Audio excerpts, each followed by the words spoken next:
Bienvenue dans ce nouvel épisode de mon histoire. Je suis Jennifer, et aujourd'hui je vais vous raconter comment ma sœur a volé l'homme que j'aimais. Tout a commencé il y a quelques années quand j'ai rencontré Marc lors d'un voyage organisé avec des amis.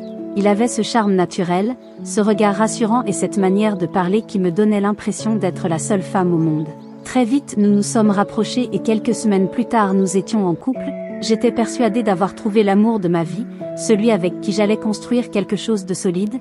Je l'ai présenté à ma famille avec une fierté immense et bien sûr à ma sœur Clara, qui vivait encore avec nous à ce moment-là. Au début tout semblait normal, elle souriait, elle me taquinait sur le fait que j'étais amoureuse comme une adolescente, mais avec le temps j'ai commencé à remarquer des regards entre eux, des silences gênants, des rires partagés que je ne comprenais pas. Je me disais que j'étais peut-être paranoïaque, que c'était moi qui inventais des choses, mais plus le temps passait plus ces signes devenaient évidents. Un soir alors que nous dînions tous ensemble, j'ai surpris Marc en train de regarder Clara d'une manière que je ne pouvais pas ignorer, et elle, au lieu de détourner les yeux, lui souriait avec une complicité. J'ai tenté d'en parler à Marc, il a juré qu'il n'y avait rien, que je me faisais des idées, mais mon intuition me criait le contraire, et quelques jours plus tard j'ai eu la confirmation quand j'ai vu des messages sur son téléphone, des échanges tendres entre lui et ma propre sœur. Mon sang s'est glacé, je me suis sentie trahie comme jamais, incapable de respirer. J'ai confronté Clara qui au lieu de nier m'a lancé avec arrogance qu'elle et Marc s'aimaient, que je devais accepter la réalité. J'ai cru devenir folle, comment ma propre sœur pouvait-elle faire ça, comment l'homme que j'aimais pouvait-il me poignarder dans le dos de cette façon. La douleur était insupportable, et pourtant ce n'était que le début, car quelques jours plus tard Marc a rompu avec moi officiellement. Il m'a dit que son cœur appartenait à Clara, qu'il ne voulait plus me mentir. Je me suis effondrée, enfermée dans ma chambre pendant des semaines, refusant de voir qui que ce soit, mais ce qui a fait le plus mal, c'était d'entendre leur rire dans le salon, de voir ma sœur s'afficher avec celui qui avait été mon univers, et chaque jour je me demandais comment j'allais survivre à cette double trahison.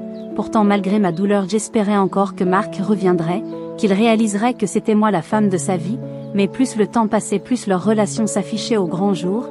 Ils sortaient ensemble, se tenaient la main devant moi, et je devais supporter ce spectacle insupportable sous mon propre toit. Ma mère essayait de calmer les choses, de me réconforter, mais rien ne pouvait apaiser la plaie ouverte dans mon cœur, et le pire c'est que Clara n'avait aucun remords, elle répétait qu'elle avait seulement suivi son cœur, comme si cela justifiait la trahison la plus immonde. Je me suis surprise plusieurs fois à hurler seule dans ma chambre, à me demander pourquoi la vie m'infligeait ça, pourquoi je devais perdre à la fois l'homme que j'aimais et la confiance en ma propre sœur. Et plus les jours passaient, plus je me sentais étrangère dans ma propre maison, comme une intruse au milieu de leur bonheur, jusqu'au jour où je n'ai plus supporté et j'ai décidé de partir, quitter cet enfer quotidien pour essayer de reconstruire quelque chose ailleurs, loin de ce couple maudit qui me hantait chaque seconde. Mais même loin, leur image restait gravée en moi, et chaque nuit je revoyais leur sourire, leurs gestes, cette complicité qui m'avait brisée, comme une blessure qui refusait de cicatriser. Quand j'ai quitté la maison familiale, j'ai cru que mettre de la distance avec Clara et Marc allait apaiser ma douleur, mais en réalité c'était encore pire. Je me retrouvais seule dans un petit appartement vide, hantée par leurs rires et leurs visages qui revenaient chaque nuit dans mes cauchemars. Je passais mes journées à errer entre mon lit et la fenêtre, incapable de trouver un sens à ma vie, incapable de croire que tout ce que j'avais construit s'était écroulé en quelques semaines. Pourtant il fallait continuer. Je suis allée travailler en traînant les pieds. J'ai souri faussement à mes collègues alors qu'à l'intérieur je me sentais morte, et chaque fois que mon téléphone vibrait, j'espérais voir le nom de Marc s'afficher, un signe, une excuse, un retour, mais ce n'était jamais lui, seulement Clara qui m'envoyait parfois des messages remplis de provocations, comme pour me rappeler qu'elle avait gagné, qu'elle avait pris ce qui m'appartenait, et ces mots me déchiraient plus.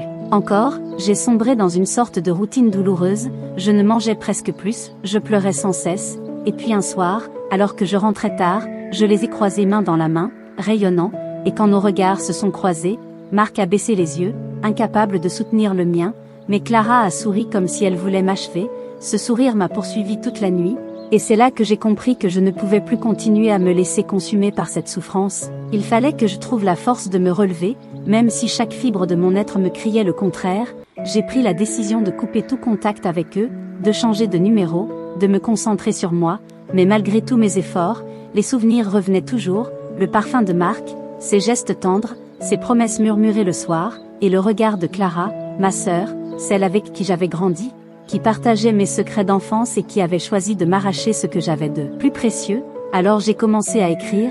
Chaque soir je couchais sur du papier ma colère, ma douleur, mes souvenirs, comme une manière d'exorciser ce qui me brûlait à l'intérieur, et peu à peu, l'écriture est devenue ma thérapie, j'y ai trouvé un refuge, un espace où je pouvais dire tout ce que je n'osais pas crier, et au fil des mois, j'ai senti ma blessure évoluer, elle ne disparaissait pas mais elle changeait, elle devenait une cicatrice encore vive mais qui ne saignait plus autant.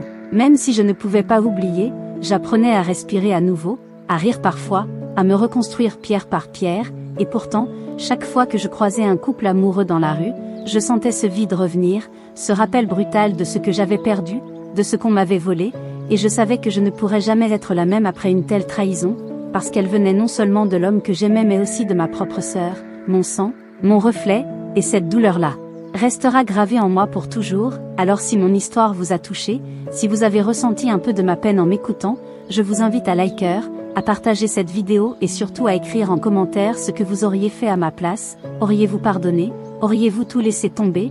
Ou auriez-vous cherché à vous venger? Dites-moi, vos avis comptent et j'ai hâte de les lire.